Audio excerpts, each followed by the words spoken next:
Hi, I'm Emma Goswell, and welcome to Effin Hormones, the podcast about perimenopause and beyond. Now, we're particularly excited because on this episode, you're going to hear from Kate Muir. Yep, Kate is the journalist and TV producer who is on a mission to combat health inequality around menopause. So she's the producer of the documentary Sex, Myths and the Menopause that was hosted by Davina McCall.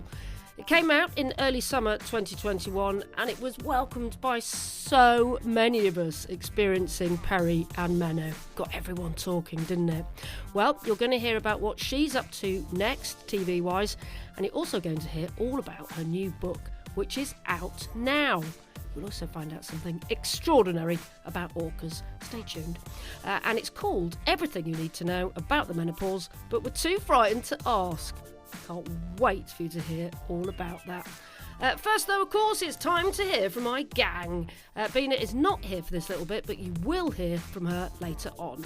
Helen and Terry, how the devil are you? Hello. Hello. I had quite a big week last week, actually. Oh, yeah. What happened? Spill.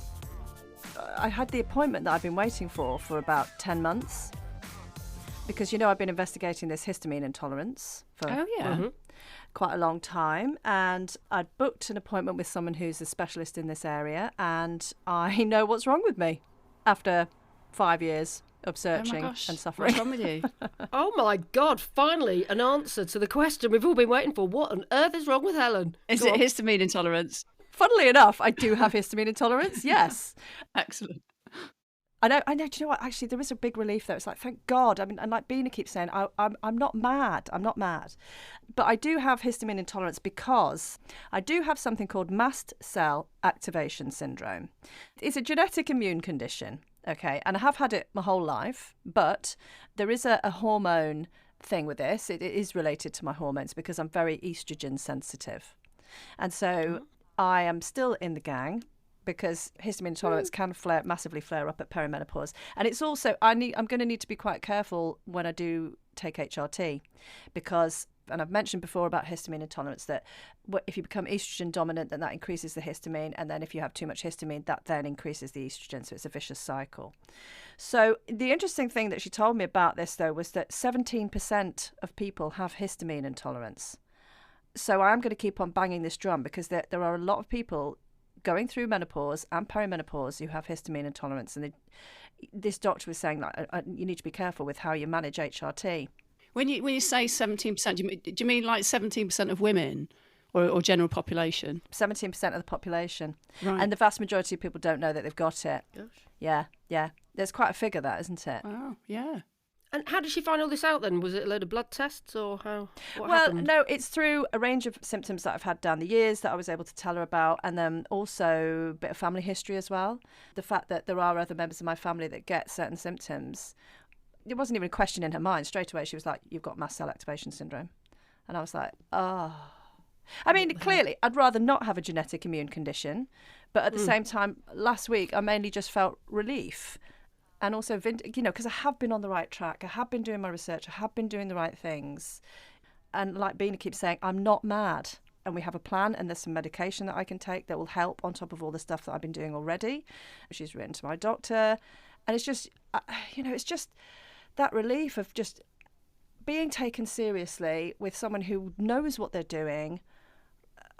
Honestly, it's indescribable, that, especially after the horrible experiences that I've talked about before where, I've had GPs telling me that I had health anxiety, There are things that I can do.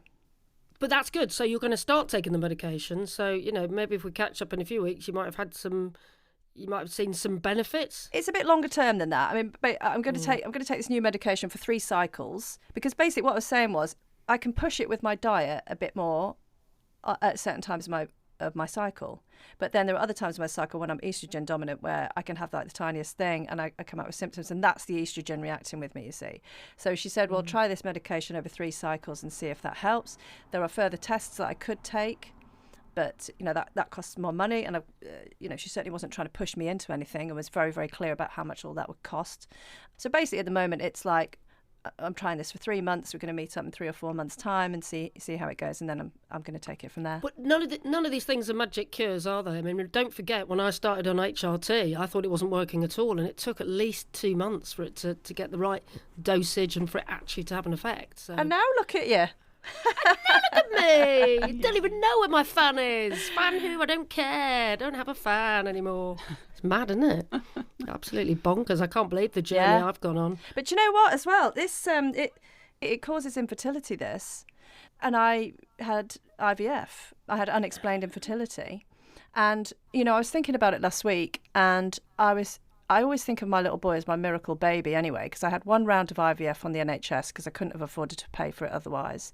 And there were 2 eggs that they put back. One was, well, they sort of talk about them being high quality or whatever. And they put 2 back, which they don't normally do, but because of my age, they were like, right, we need to give it its best shot. And so out of all of those odds, my little boy came. But if you just think, I've got this thing as well, I've got this condition as well, which affects my infertility. I'm like, I was sat at my kitchen table last week just thinking, bloody hell, he really is a miracle. Oh. Yeah. What a beaut. Yeah. Is he an annoying little miracle? Of course he is. They all have their moments, don't they? Bloody hell. Oh, he's gorgeous though, isn't he? Yeah. Yeah. So, Terry, we missed you the other week. How are you getting on? Oh, honestly, I'm still not very well. I've been poorly for what feels like months. I didn't have COVID, thankfully, but I've had a really, really bad chest infection. It just seems to have lingered and lingered and lingered. So, so that's me, whinge over. But I saw, someone sent me something, I think it was yesterday, and it was like 30 days has September, April, June and November, all the rest of 31, except for January, which is for effing 1,000. And I thought, that's how I feel right now. It's like, this January just feels like... It's not gone away. It's like, hurry up and go. It does feel a bit like that, doesn't it, really? How does anyone do dry January? I don't know. I've not tried. I've done about 4 days. And then yeah, listen, try doing dry life. Oh, no. Well... There's another dryness we could mention here, but I'll, yeah. Oh! Da-dum. They're all night. We couldn't get through an episode without her mentioning vaginal dryness. I didn't say it. And my other slight update on the HRT is that I finally spoke to another doctor at my GP's about another issue. And I said, and whilst you're on, it's very difficult to talk to GPs these days, isn't it? Whilst you're there, let me just bother you about this that's happening in my life. And I've got my private clinic to send me my prescription and my blood test results. Yeah. And I have delivered them to my doctor in the last couple of days. Progress. So now I just need to get, the left hand to talk to the right hand. And hopefully he agreed in principle on the phone that, yes, I should be able to get it through them and get it on prescription. Yay. Brilliant, Emma. Although, as my private consultant was keen to point out, you can't get testosterone on the NHS. But I will get the estrogen and progesterone, which I think is the main thing that has changed my life. So, fingers crossed, that could happen next. Yeah. Are you sure about that with the testosterone? Because I think you can. I think some people can. It's a postcode lottery and a GP lottery. Yeah, isn't it? it's a postcode lottery for testosterone. That's the thing. That's the thing. And actually, maybe at some point we should speak to them in the future. But I follow these guys called Manchester Menopause Hive on Instagram, and they really bang this drum. They have quite a campaign for sorting out the testosterone, the testosterone postcode lottery. So you might want to give them a follow, actually. Oh, right, okay, doing that. Yes. Manchester Menopause Hive. We always like to big up the Manchester Massive. There you go. The Massive. Excellent. Right, that's the next campaign then. Yeah. Make sure everyone gets testosterone or access to it should they want it. It is. So coming up next, it's the A to Z of Peri and Meno, and Terry couldn't be there when we recorded that bit. It's a bit like musical chairs this episode, isn't it? But never fear, because you will hear Arteza chatting to Kate Muir, who will be up after that.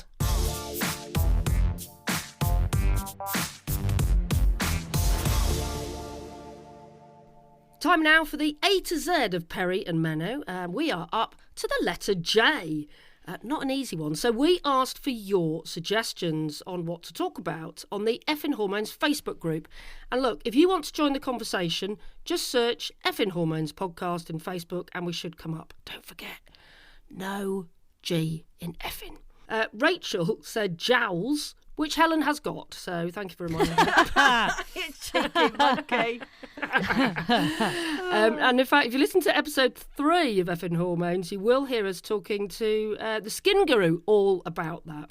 Adele suggested Jaded and Jedi. I love this because she thinks we need to be a little like Jedis to get through this. May the force be with you. Yeah, not a bad shout, that. Sue Devaney got involved as well. Sue, of course, you remember, was our guest, also in episode 3. And Sue said jabbering, because that's what her mind was doing when she was filled with perimenopausal anxiety. Gosh, we know about that, don't we? Thankfully, though, she is on the right hormones now and has got that pretty much sorted. Alison suggested jokes and justify, as in justifying why it's so hard to get HRT. Tanya suggested juggling. Nice one, Tanya. Yeah. Like that. Michelle, I love this, said jerks in sleep. Is that a menopausal thing? I didn't even know that was a menopausal thing. That's not an annoying person in your bed. Or in your dreams. So thank you so much for all your suggestions. Katie suggested jobs, which is a brilliant suggestion, and I believe that's exactly what we are going to be talking about, isn't it, Helen?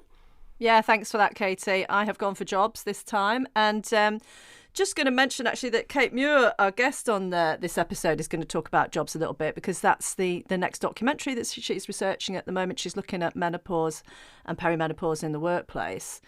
I was interested in this, especially thinking back to last October when menopause was discussed in Parliament, largely thanks to the Welsh Labour MP, Carolyn Harris. Shout out to her, thank you very much. She brought a private member's bill, and that was around actually trying to get rid of prescription charges for HRT, but they talked about menopause at work as well. Now, let's talk about the legals so you know where you stand when it comes to menopause in the workplace at the moment, okay? There's no legal requirement for employers to have a specific menopause policy or to protect employees from experiencing menopause symptoms. You look surprised there, Em. Yeah, but well, I shouldn't be, should I, surprised? really? No, I shouldn't be, really, No. but I'm horrified, yeah. Yeah.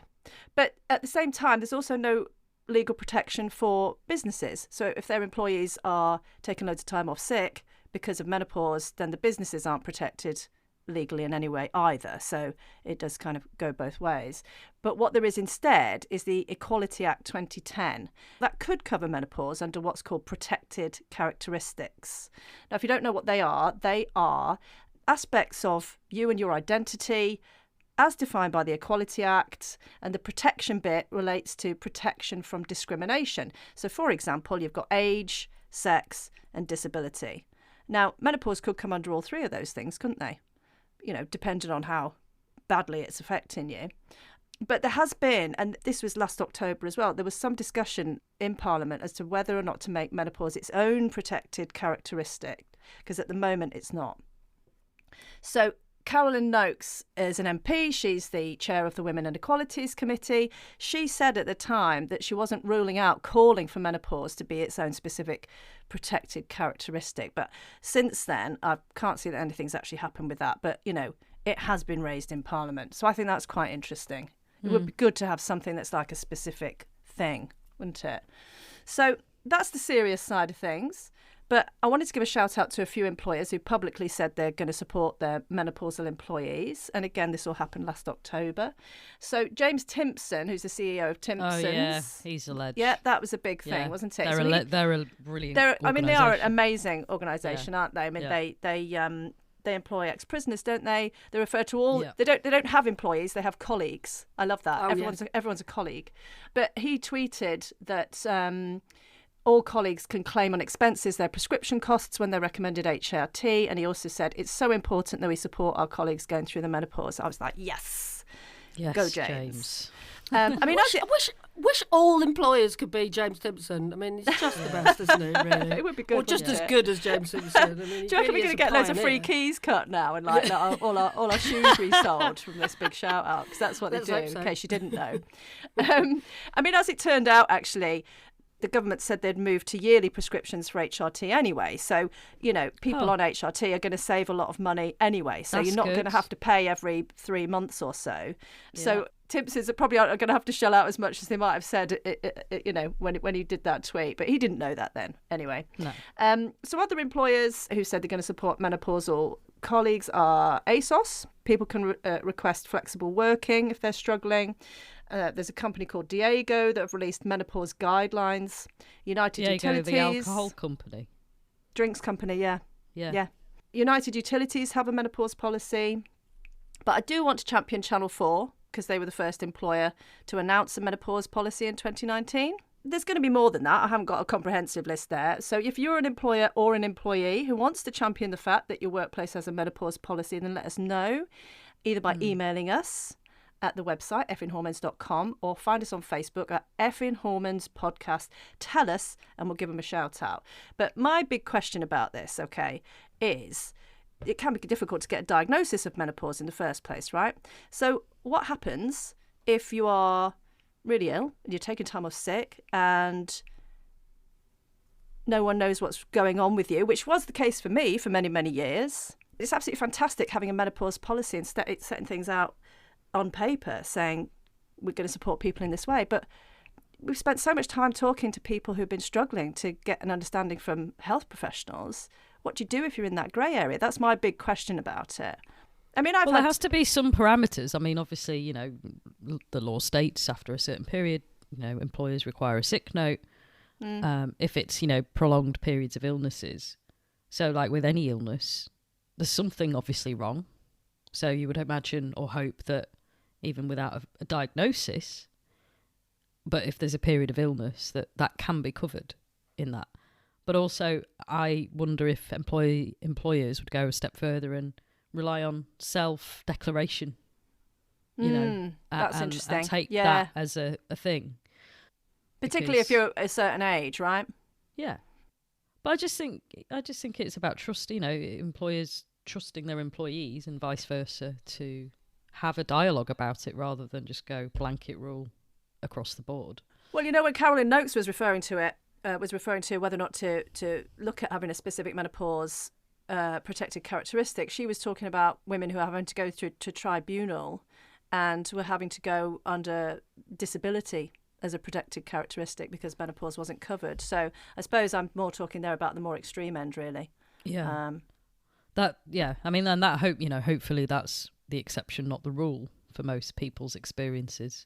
And hopefully as the dialogue and the conversations are increasing and there's more noise being made about it, that people like James Timpson, employers and hopefully female-led companies will be leading the charge on this particularly, or you'd hope. We've just got to keep talking about it, raising awareness. Just got to keep talking about it. And I think the more people that talk about it, the more kind of people will move and shift their working, patterns and what they expect from people to do that. The thing is, obviously, I've been self-employed for a number of years. I was self-employed for a number of years, ran my own businesses and stuff. That's when you're really stuffed. Yeah, well, isn't it just? True, yeah, totally. That's when you're really stuffed. So, yeah. It's difficult, isn't it? But it was interesting when we talked to the Gen M women last season, wasn't it? So it was really interesting what Sam was saying, that she was actually going to, because she was going to change her job. She was even thinking she was of going to resign. She was going to leave the organisation because she could not cope with her workload. She couldn't cope the same way she used to be able to, and was really at the top of her game. But thankfully did have an understanding boss and eventually worked out what was going on with her and totally changed her role because of the menopause. Yeah, well, that was it. I mean, the boss was the one who sat her down and said, right, come on, what's going on? And basically created a new role for her. I mean, how cool is that? Yeah, and how wonderful. So he sounds like another sort of John Timpson or James Timpson, doesn't he? So we need more of that, please. More CEOs like that, please. Yes. Okay, so that was jobs. Bina, have you gone for jerks in sleep or jelly thighs? What have you gone for? I'm going for, this is going to sound a bit kumbaya, hold hands. Oh, yeah. But I'm going to go for joy because you need a bit of joy. And it might be as simple as just going for a walk or sitting down in some quiet and sticking on some music and having a cup of tea. What I've started to do just over the last month or so is do something not to have an end reason for it, not for a purpose, just for the sake of doing it. For example, I've just bought some watercolour paints and some pens, and I used to paint and sketch and draw and stuff all the time, and I haven't done it for years. Oh. Years and years and years.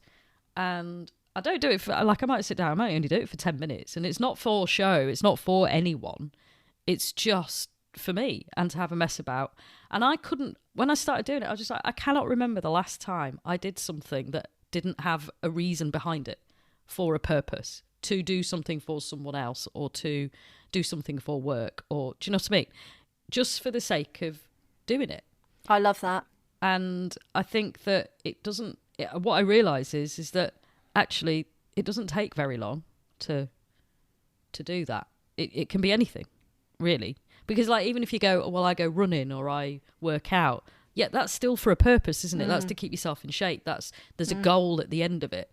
What I found is a little bit of joy in having a goalless exercise. Does that make sense? Yeah, it makes perfect sense. And it's done me so much good.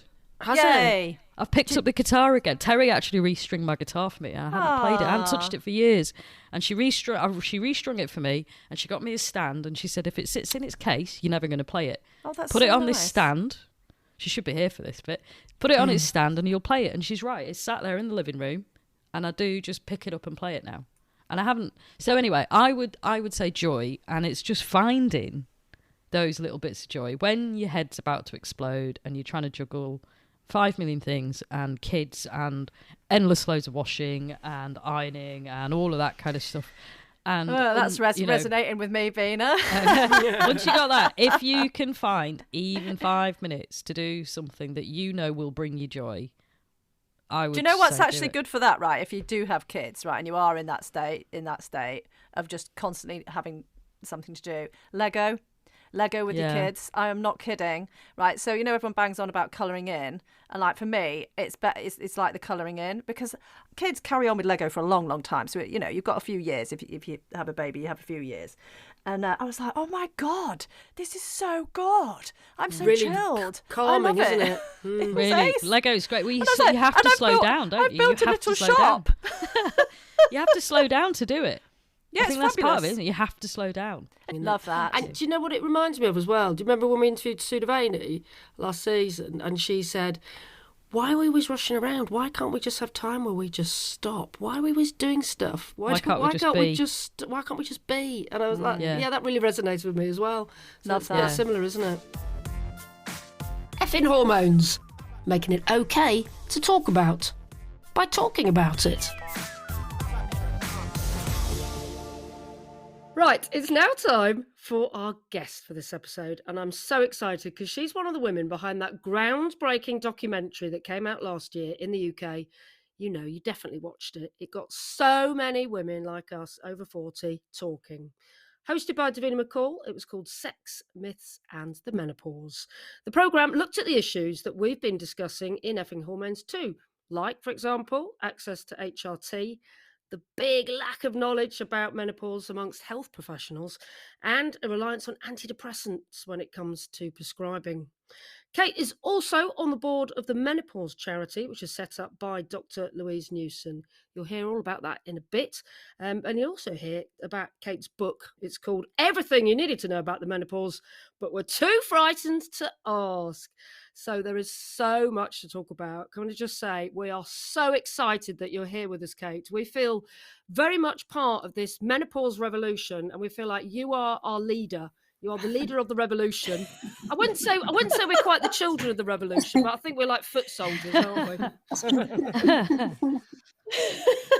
I don't think anyone's the leader, actually. This is such a kind of mass movement, and it's been so exciting. It really is. Everywhere, you know, you go, demonstrations, rallies, conversations, you know, what goes on Instagram on a Sunday, the revolution is out there, and it's kind of happening. And, you know, you set off a small fire and then lots and lots of people expand it.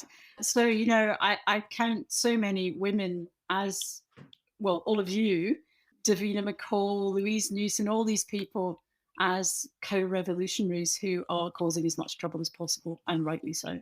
Yes, we're all ready for the revolution. Yes.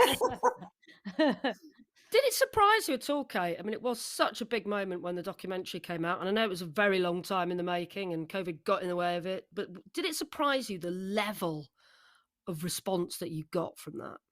Yeah, I was absolutely astonished because Channel 4, why would they want to commission a program on the menopause anyway? It was like, who would do that? Who would be interested? And we were kind of all sitting there praying on the night. And on the night, it got 1 million viewers. But by the end of the week, it got 2 million viewers. And that's when you realized everyone had told their best friend.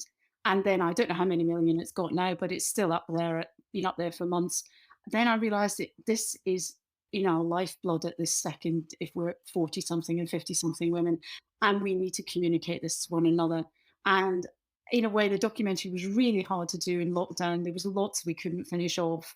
It was a real struggle, just filming 2 meters away from everybody and having to do the separate vans and all the things you didn't see. It was just a nightmare trying to edit things on Zoom. But as it turned out, it worked because I think it was destined to work. I think it had to get out there, almost like bursting some huge boil, And once it was out there, then all this other stuff spawned from it. And now we've just been commissioned to make a second one. So I'm now researching menopause at work. I am gathering Brilliant. menopause at work stories or menopause not working at work stories. Well, there's a lot of stories about that, isn't there? I mean, There are. it's terrifying, isn't it? What's the statistic? Well, Louise Newson's own research was, out of the people she interviewed, 1 in 8 people Yeah. suffering menopause had actually left work. It's an Wow. absolute shock, isn't it? Really? Were you surprised when you heard that, Kate? I wasn't, because there's been quite a lot of surveys. That was a survey of Louise Newson's patients, about 3,000 of them. So therefore, they had really made a desperate attempt to seek out menopause care and probably HRT. So they were women at the end of their tether, quite a lot of them, by the time they'd got through their GP and had to go private. So they'd all struggled. But on the other hand, if it's not 1 in 8, then it's 1 in 10. And it really, really is happening out there. And what I've in my research so far, and I've just been talking to people on the phone and initial interviews, is that lots of people go part-time, and lots of people don't apply for promotion, and they become consultants instead of executives. So that it doesn't look like there's a big disaster happening, but women are quietly sidelining themselves or being sidelined because they don't feel confident, and there's brain fog. And I have tons and tons of stuff on the brain in my book, and it's really quite scary. No, it really is. Can we just go back to the beginning a little Yes. bit for you and talk about how you started on this journey and became, part of this revolution, wanted to start talking about it? What was your own menopause journey? Well, I will say it wasn't a car crash. It was a full Thelma and Louise disaster. So I had a perimenopause from hell, and I love that you at Effin Hormones track perimenopauses from hell. That's really good. But anyway, I had heart palpitations. That was my first sort of symptom. Waking up in the night, thinking heart attack, going to die. Went to see my doctor, and they said, "Oh my God, you must go for an ECG." And they took me away and stuck lots of stickers on my chest and said, "Your heart's absolutely fine." And I'm a runner. They said, "You're having far too much coffee." So I've had that experience, Kate. They didn't tell me I had too much coffee, but I've had And it ECG happens as to well. thousands and thousands of women. And once I did my research, I realized 11 to 15% of women have heart palpitations in perimenopause and perimenopause. Why didn't my doctor know that?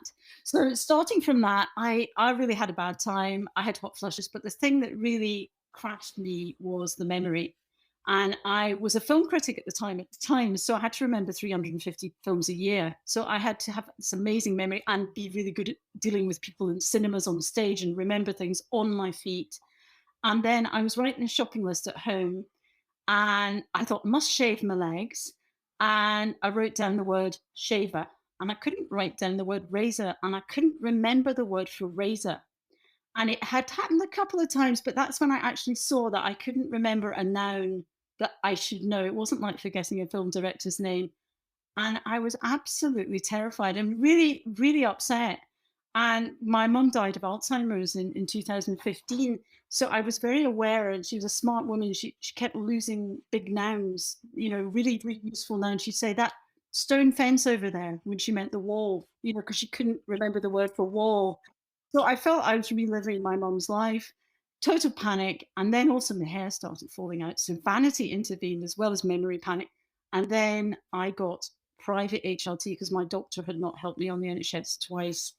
And I went privately, and I'm investigating the private clinics that I went to now. And I later on ended up in a much safer position with Louise Newson, and now I'm getting my HRT on the NHS.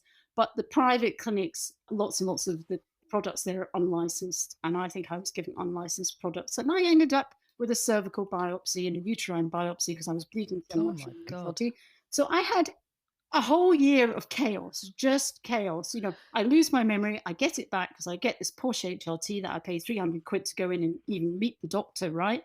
Then it all Yeah. causes, about a year later, it causes all this bleeding because it's in the wrong amounts, it's not correctly prescribed. And then I've been through all this, and I go to Louise Newson, the god of menopause, goddess of menopause. Oh, she can be the leader Yeah, then. she is absolutely fantastic. And anyway, my friend said, get off that private stuff. You don't know what's in it. Go off and go and get the real stuff that's regulated on the NHS, and you can get it from Louise Newson. And so I went and saw Louise, and I went straight from being patient to journalist because when she handed me the stuff, I was like, great. And then she started telling me a story, and this is the story that really, really changed my life, and it's in the book as well.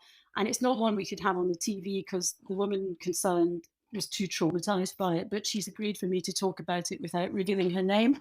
And she was a nursery teacher, and she had incredible menopausal depression and anxiety in her 40s, perimenopause, was still getting her periods, dry vagina, awful urinary tract infections, your typical worst perimenopause nightmare. And she was constantly given antidepressants. And she got to the stage, she got completely agoraphobic. She couldn't leave the house. She didn't leave the house for 7 years. She didn't walk her dog. She was being given different antidepressants after Christ. different antidepressants. And she felt sort of suicidal at the point. And then she decided, this has to stop. I have to look up what is going on. I'm going to research everything on the internet. And she sort of dragged herself out of her chair and did this because she really beyond reached rock bottom. And during the period just before that, she was giving 12 sessions of electroshock therapy because they thought she was bipolar, and she was not. And after the most extraordinary thing about this story is that she couldn't leave her house. So they mortgaged their house and they rented an RV so they could drive in a van that she felt safe in, that had a loo in it, all the way to Louise Newson's surgery. And she managed to go in by herself, leave the van, go into the surgery. She got the HRT, and 7 days later, she walked her dog for the first time outside the house. Oh my gosh. And for Oh my me, God. that story, and the You can't imagine, ECT, can and she you? described the ECT to me as well. And it's just, bolts going through your head, and her fear and horror. And it was just so old-fashioned. It was like Victorian or horrific, isn't it? 1950s. I just didn't think that sort of thing happened. And there it was, menopausal depression, completely wrongly diagnosed. So I thought, I can't let that happen to anyone else. I am a journalist, and I am very annoyed, and I'm going to, whatever happens, bring this issue forward as much as I can and just start talking about it. Yeah, well, and it was partly your own journey as well. You'd gone through some horrific things because you hadn't been diagnosed early enough. And then do you think that the private clinic gave you the wrong type of HRT or the wrong dosage that caused this bleeding then? Was that the problem? Well, I'm you think? investigating this, so I'll be able to come back to you on that later. But at the moment, I think the pharmacy is unlicensed and each batch is different. And I think that one particular batch just tasted different. And I don't know whether it had different levels of hormones, but it's very important to have the right amount of progesterone to protect your womb. And I obviously didn't have the right amount of progesterone to protect my womb. Well, I'm just interested in talking about this because it sort of mirrors my journey a little bit in that I just gave up with doctors, and 2 sets of doctors said to me, oh no, you don't need HRT, here's some antidepressants. So I went down the private route as well, same as you, spent £250 just have a consultation, then spent another 250 quid to get some cream, which I'm now on. But I'm on, I think, what you were on originally, the compounded bioidentical That's what I did. cream. So that's what you were on that you had a problem with. That's what I have a problem. Might just be the way I absorbed that particular thing. I don't know, but I am investigating because I think There are lots of unlicensed clinics, but you don't have to be licensed to give out hormones. They're like vitamins, That doesn't have the same regulations. Whereas at least with the NHS stuff, what it says in the bottle. It's usually what it says. I think I'd be happier getting it through the NHS, but I haven't got to that stage yet. But I'm still trying to get my clinic to talk to my GP, and it's been a very long process, really. But I have to say, I haven't had any awful side effects like you've had. I've had a bit of a rash occasionally, but I feel like what I've been given has changed my life, and I've stopped having the hot flushes that have been the bane of my life No, for I 5 completely years. agree. And I mean, the minute I got it, my memory came back, and it did make a huge difference just having hormones. But it's to make sure that you've got the right ones. And maybe as you change, as you go from perimenopause to menopause, you need different levels. And maybe they're not full, who knows? I don't know. It's a bit of a mystery. we're all on a journey, aren't we? And it's all so individual. This is the problem, that no one knows. It's so difficult to find out, and we're all on our own research journeys when really we should just be getting looked We're after, guinea right? pigs. And hormones are this great kind of rainbow of difference, and different in every single person.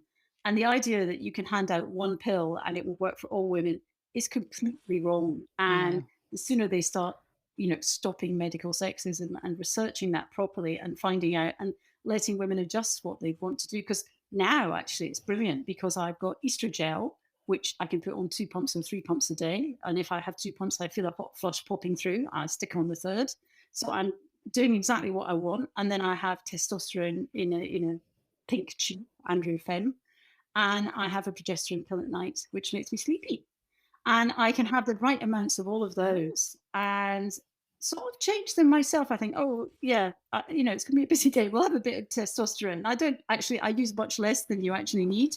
But, you think, yeah, I'm in control of what I feel like, and I can make myself feel like I used to feel when I was like 45. And that's where I'd like to feel. I don't need to become some crazed person or change my skin or not age, but I'd like to have the steady feeling of being, before I went into perimenopause, because I want to do my job and I want to help people and I want to, look after my family. Well, that's it. We just want to be normal, don't we? Whatever that is.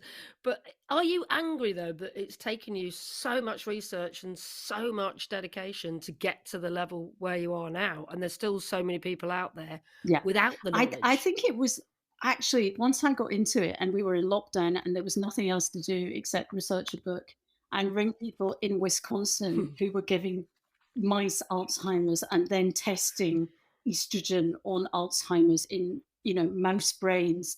And once I got to that level of forensic detail and interviewed people at Yale and Harvard and, all around the world in Australia, I realized there's this huge story that is going to burst forth in the next few years. And it's a massive scientific story. And it's about long-term women's health and hormone. And I think you all know, that menopause is a long-term hormonal deficiency.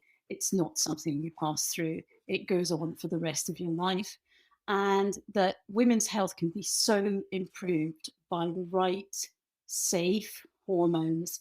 And even women, the 1 in 7 who get breast cancer and can't necessarily take hormones, there are other solutions for symptoms and other really fairly good medical and other solutions that aren't ridiculous and silly. And I think leaving the menopause untreated is bonkers and a piece of really, really grim medical sexism. I mean, it sounds to me like a lot of it's about education of women as well, which is, I guess, which drove the success of the documentary as well. Is that, I mean, it was a documentary made for primetime TV. It didn't go into such depth that it bamboozled people, but even the little bit of knowledge that I think people got from that it's just made everyone go, "Oh my God, I had no idea." Yeah. I didn't know. And a lot of people, I mean, a reason, a lot of people who've been in touch with us about the podcast as well is people who've literally said things like, I've been sat here suffering in silence, or I didn't know what was going on, and it's good to not feel alone, and I'm not going mad. I mean, for me, it's been, thank God, I thought I was going mad. And I think that what's really interesting is the thing you just said about Alzheimer's and estrogen. Is the study pointing towards the fact that estrogen depleting in people is partly responsible for Alzheimer's, or do you have any indication of what that study means? It turns out that nobody spent very much time researching on women's brains and Alzheimer's, and they've mostly researched on male brains, which will not be a surprise to me. Of course. But there is one woman I've got her in my book, who is this wonderful woman in Arizona at university there, who has studied the health records of 400,000 women in America. And it seems to be that the women who take HRT, and particularly transdermal HRT, the gel or whatever, are much less likely to get Alzheimer's. It seems to be 73% less likely. Now, that's not Wow. because estrogen Wow. stops Alzheimer's. It's basically Alzheimer's seems to attack when you have an unhealthy brain, or you're not in good health. I mean, it seems to take advantage of a brain that's not quite working in the way it should. I'm not a doctor, so I'm just sort of reporting what they're saying. But it would seem to me that estrogen is really protective in the brain. And for people like me who probably have the Alzheimer's gene, because I'm a daughter of Alzheimer's, when I saw that estrogen had stopped my memory loss and I wasn't going to have continuing memory loss, if I can hold that back for 20 years or 30 years, I am absolutely delighted. I do not want to live a life where I'm worried about my memory all the time. And I absolutely think it's in early stages. I've got the papers listed in my book. I have lots of footnotes in my book, and I think it really needs to be followed up. I think it's a thrilling area of research, what's happening to women's brains and how we can look after our brains. I just wanted to talk about the book, actually, and I just want to and obviously you've read it, but the girls haven't necessarily read all of it. But I love this sentence at the beginning about why you wrote it, and it's just really illuminating. It said, "My full knowledge of the approaching menopause was this: period stop, full stop, not a problem. And whatever you do, don't touch hormone replacement therapy." I was so wrong. I wrote this book. I love that quote. It's just brilliant. And I think it sums us all. It sums us all up as well. And there's so much in this book, and a lot of it I haven't had a chance to read yet, but I've read a lot of it. But what I want you to tell the girls about is a really odd thing to pick out of the entire book, probably. But can you tell the girls about the orcas? Yeah. What a tease, Emma. As in killer whales. As in killer whales, yeah. The killer whales, they are the only other, as far as they know, the only other mammals that go through menopause. And that once you get a granny orca, and there's this woman called Darcy Stanker who's written a very, very good book about menopause, natural menopause, and the whales, and she follows the whales. But it would appear that the granny whale is the most sophisticated whale, the smartest whale. Leads all the babies in the pod to the best sort of piles of salmon that are swimming ahead of them. And also the babies tend to get less lost. And the whole pod works better together with a granny whale being part of the pod. So interestingly, also, I've read elsewhere that it seems whales have a lot of testosterone as well, female whales. So very interesting what's going on with the whale hormones at the point of grannyhood. But certainly what they do is they're badass whales, and they go out and and that is what we must do. I think we must living in pods. And I mean, the other thing about doing this book and finding all this, I've just never been in possession of so much good news. In a way, all these stories are very sad, but the solutions are there immediately, in a week, within a day. There's ways of helping people, and you just think, oh my God, aging could be really different for women. And one of my favorite people is a woman I met in my street during lockdown, and I won't give her name, but she's 92, and she studies Sanskrit on Zoom a lot, just super smart, and she's a former medic, but she's also got incredible osteoporosis. So she's on a Zimmer frame, but she's almost bent at right angles to herself. She's always looking at the floor. And it's actually easy to talk to her when you're standing on her stairs because you can look up into her face.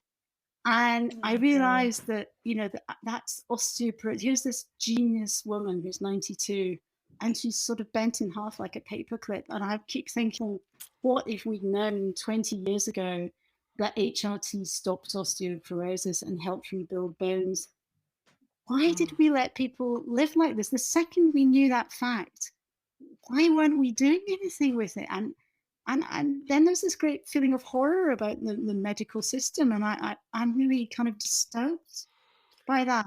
But women weren't talking to each other, were they? My mother never told me anything about the menopause. I don't remember people talking about it. Why are we just suddenly talking about it now? Why has there been this wall of silence for generations? I don't know. It seems crazy, doesn't it? I mean, I've got I've just got the theory that basically we're the generation that, because I mean, I just talk from personal experience. Throughout the whole time I was growing up, my mum would say to me, "You're going to be a career woman. You're going to you're going to go to university. You're going to get a great education. You're going to have the choice. You're going to be a career woman."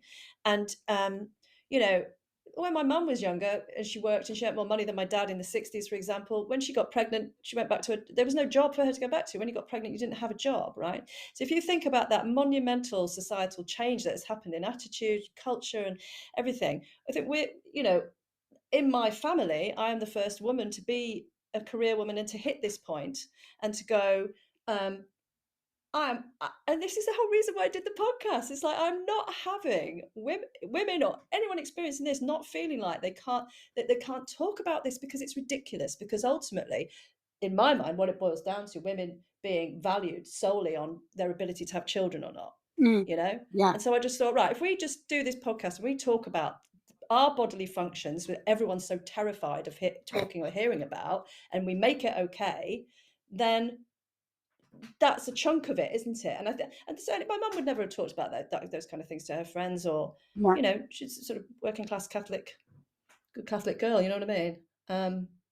And that's no one's fault. That's just what's happened in my mum's lifetime to my lifetime. Would she not have brought up vaginal dryness the way Terry brings it up every week? No. Well, we don't sit around and have a cup of tea when I go and see her at the weekend, and I don't casually discuss vaginal dryness with my mum, no. But what about all of your mums? What did they tell you or not? Bugger all. My mum told me to get HRT. She's been telling me for about 5 years, you need HRT, you need HRT. And her GP tried to take her off her HRT, and she's in her late 60s, and she was like, over my cold dead body. She won't let them, because they're like, you don't need to be on it anymore. And they keep doing reviews saying you don't need to be on it anymore. But you do need to be on it. Once you're on it, you can be on it for life. But so she's been pushing it for years. It's just the established medical thinking. This is something we've always done, so this is why we do it.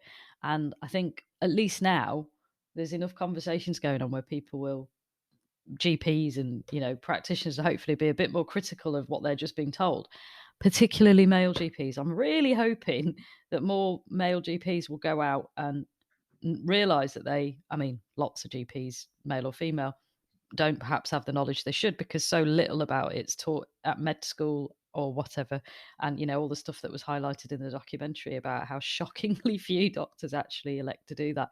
But I'm hopefully it means that more GPs will stop doing the whole, well, yes, you're now 55, you must come off HRT, or however old people tend to be taken off it are.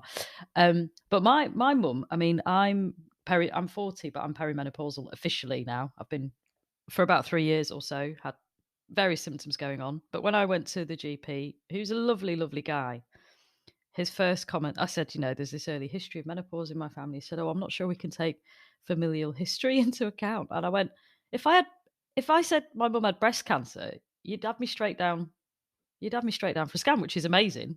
But why do we not look at familial history when it comes to menopause? And he didn't really have an answer for me. Nice enough guy, but thankfully I ended up switching to a female GP, and I progressed much faster with what was going on. But I just was like, what a strange thing to say. I just thought it was bonkers. Kate, let's go back to the book. What do you think is the most surprising thing you found when doing all your research and speaking to all these amazing people in Wisconsin or your own street? Yeah, I think what I discovered was that, it's like the anti-aging elixir of HRT, which I was astonished, because the word anti-aging we hate, and we're happy about aging. But in fact, in terms of your body and your internal organs, the idea that you could take something that was not going to let you disintegrate as fast as you would disintegrate was huge for me. And when I realized about long-term health consequences of HRT, and a report has just come out to say women on HRT live 9 years longer than those who are not on it. That is huge for me. And I know women who take HRT are usually informed on the whole. Wow. A lot of middle-class women, there are women who go out and fight for themselves. Even with that, living 9 years longer is very interesting to me. And when I found out about, HRT really making a difference to cardiovascular disease, because most women do not die of breast cancer, right? They die of cardiovascular diseases, and then they die of Alzheimer's. They're the killers, cardiovascular disease and Alzheimer's. And when I realized about, cardiovascular disease really being lowered by transdermal and estrogen, and the diabetes and sort of colon cancer, and affecting fibromyalgia and all these other things, and then realizing that if it's doing this to the body, what on earth is it doing in the brain? And I interviewed a woman who's written a great book, which you guys may have read. It's The XX Brain by Lisa Mosconi in New York. And that is very interesting on what is going on with hormones in your brain. And she's just done some brand new research in Nature, which I covered in the book. So for me, the book's most emotional and most important bit, in a way, was talking about, and I talk about my own mother's Alzheimer's in the night. I really realized she had it in the book, and what the possibilities are for, I think, my daughter, and the possibilities of her not necessarily going down that route. And I think that was the most important thing for me, to understand that we have this amazing, we're really lucky to be the generation that have this amazing tool to change our lives and our health. And those of us who use it, if you're lucky enough to be able to get it, can really make a difference, and lead wonderful second halves of lives as well. And that's not to say that the women who sail through menopause, or say they do, should take it. I mean, there's lots of people who don't want it and get on perfectly well without it. But for people like me, I feel really blessed to have discovered that we are lucky, and we can do something about a lot of these long-term diseases. Are you optimistic then about the future of women's health? You mean in Britain? You mean around the world? I mean, good question, actually. Yes, there's a definite difference, isn't there, even within the UK, in terms of the haves and the have-nots. What's interesting is when you talk to other countries, you realise how lucky we are to have the NHS, even in its kind of slightly wobbly form, and that we are a country that is giving free HRT and help in menopause of all other kinds to women. And you talk in America, I'm doing a second version of this book in America, and I'm talking, and there are 50 million people without insurance, and menopause isn't covered on most insurance policies, and people are getting lots of rubbish privately, and the conversation isn't there. And in certain countries, it's illegal to prescribe HRT, certain Muslim countries. So there is a massive health divide on this. And one of the things that I really care about, and we're going to be talking about in the program within Britain, because you can only start where you are, kind of thing, is that there is this postcode glossary that all the people getting the best HRT, the lovely plant-based yam, transdermal, nice HRT that I know, are mostly in the south of England. And if you go to Scotland, I'm sure you've heard this before, the formularies in Scotland, in Newcastle, are giving out the old combined pill, which still has a small risk of cancer. Why are we giving people in Scotland a little pill that gives them cancer, and down in London we're giving them the nice gel so they have a much lower risk? Do we care? I mean, that's what makes me so angry. And if we can level up, as Boris would say, and make sure that that does not happen from the beginning of this movement, that it is about equality and about inclusiveness and about, non-binary people and, trans men, and it opens this conversation. And we look into what happens to Black women, and they're much less likely to, there's every bit of this needs to be included. And I think because we are who we are, and we're the generation that we are, I think we'll be very good at including everybody, because we've started thinking about it. I mean, it may look like a white women's movement right now, mostly, but if we can talk about that and bring people in and also listen to what other communities are saying, I think that's really important, to go out there and listen to their version of the menopause. And I think the most powerful thing is stories, and that we all tell our stories from different communities and different places, and don't let it become this kind of superwoman thing. And that it's about equality and access. I think that's what we're all about, for sure. Yeah. Is that why you got involved in the menopause charity as well, then, Kate? Because you wanted to see. Well, I've spent a lot of time with Dr. Louise Newson, and I do a lot of work to help her, and she is just fantastic. And she just said, we're setting up a charity. We'll all be on Zoom. On we go.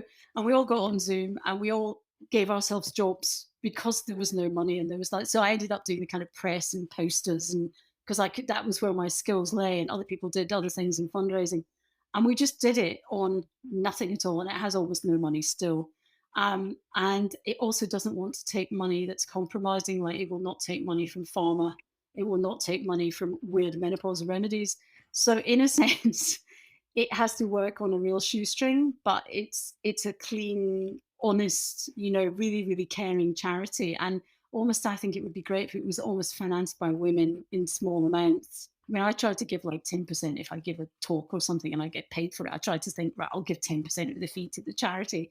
And, but you can't always afford to do that.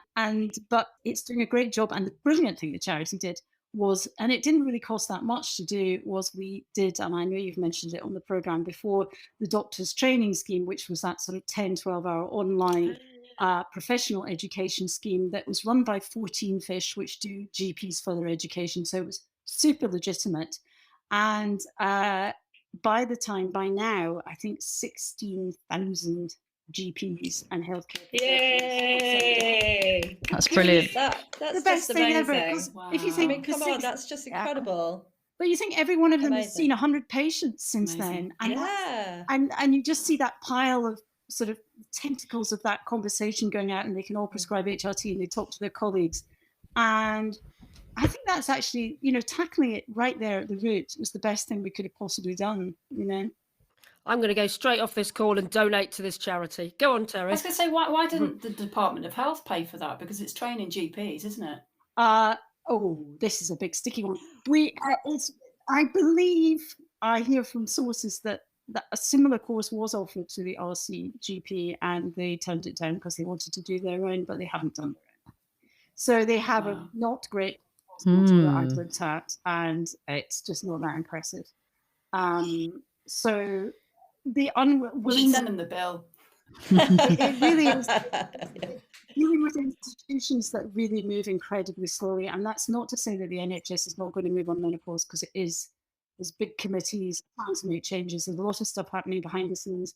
Lots of people working very, very hard behind the scenes to make changes. It moves like a slug. Where next then, Kate? What are you going to do next with the whole revolution? Well, we're going to do the Menopause at Work revolution with Davina. So that is going to be next year. And I'm going to do an American book, because with an American doctor out there as a sort of collaborator, because I need to understand the American system. And then I'm going to do a book about what happens in a much more emotional and connective way in midlife.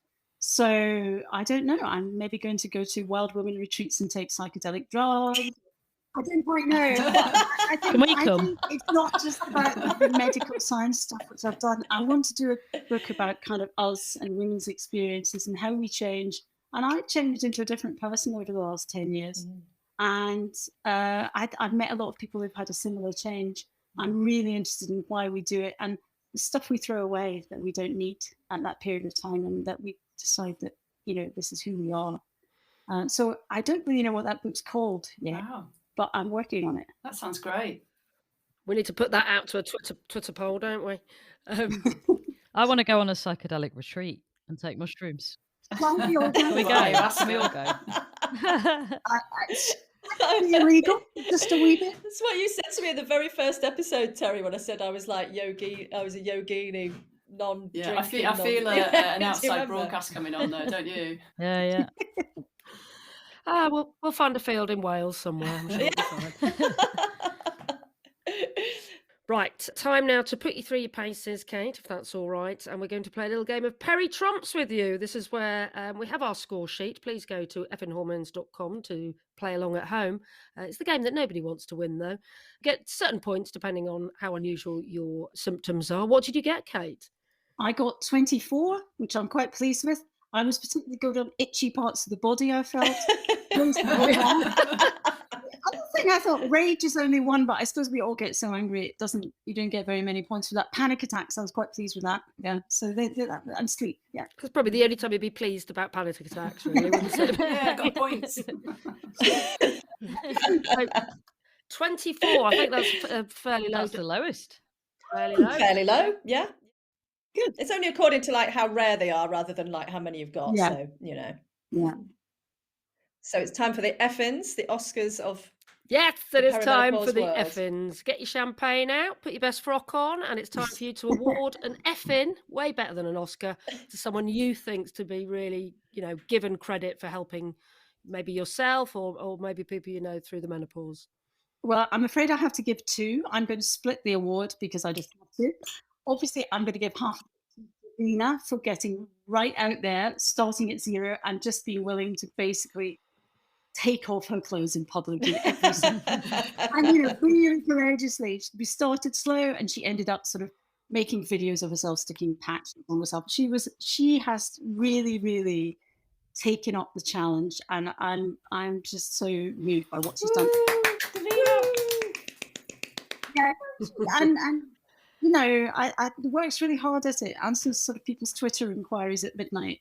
She really cares. So that's amazing. Brilliant. The other person is, of course, Dr. Louise Newson, who taught me everything I know about the complex medical papers I had to read for this book, and would often send me something from the North American Menopause Society at midnight. It's a new paper. Oh my God, I'm really excited. I will read that. And so it was really exciting to be a person who used words that suddenly had to deal with science. And Louise, she's done so much for the menopause movement. She has really, really, really changed it and has never moved from her evidence-based knowledge. So she is such a reliable heroine, I think, in all this. Yeah, absolutely. I can't believe we've got to season 2 before she's got one. Yeah. We've mentioned her in every single episode of Effin Hormones, haven't we? So a big round of applause. Woo! Well done, Dr. Louise. Oh, amazing. And last but not least, you get to pick a tune for our kick-ass Spotify playlist. Something to go with your menopausal rage, or maybe something to soothe you if you're having a hot flush in the middle of the night. What track have you gone for, Kate? Country and Western. Janet Carter. New genre. Are you ready for the title? Yeah. Did I shave my legs for this? Amazing. I'm going to look it up now. Yes. That's the business. Deanna Who's that Carter. by? It is a very good song. Yeah. Do you know, if you just told us the song title and then said guess the genre, I totally would have gone country. They just have the best song titles. They have the best song titles, country and western singers. Yeah. Excellent. That is awesome. And Love it opens that. up a whole new Love that. avenue on Amazing. the playlist. Thank you so much, because we all came together in sort of April when we started very seriously talking about doing this, and honestly, the difference from when the documentary went out, it's been astonishing, and it's been so joyous to watch, to be honest with you, because one of the most joyous things that I spotted with all these Facebook groups that we're on is the amount of women saying, I sat down with my partner and they watched it together and we both cried and they understood. And that's such a big deal, isn't it? Amazing. Yeah. Thank you. And all the women who were in it. I mean, there were some fantastic women. Oh my gosh, yeah. Amazing. Well, big round of applause. Yep. Well, that's it for this episode of Effin Hormones. Wasn't Kate brilliant? Just so inspiring. I cannot wait to see the next documentary. I do have to say here that we did record the interview before Christmas, so bear in mind that figure that she gave you, the 16,000 GPs and health professionals who have finally taken up that online course about menopause, well, that will be even higher now. Isn't it brilliant? A big bravo and whoop to everybody involved in that. Remember, you can join the conversation either by emailing us through our website at effinhormones.com or on our Facebook group. Just search Effin Hormones Podcast in Facebook and we should come up. Don't forget, no G on Effin. And also, don't forget, please rate, review and follow. And if you listen on Spotify, Newish News, you can rate us on that as well now. Just make sure you update your app so it gives you the option to give us a certain amount of stars. The maximum is what we're asking for, obviously. Thank you so much. See you soon. Bye.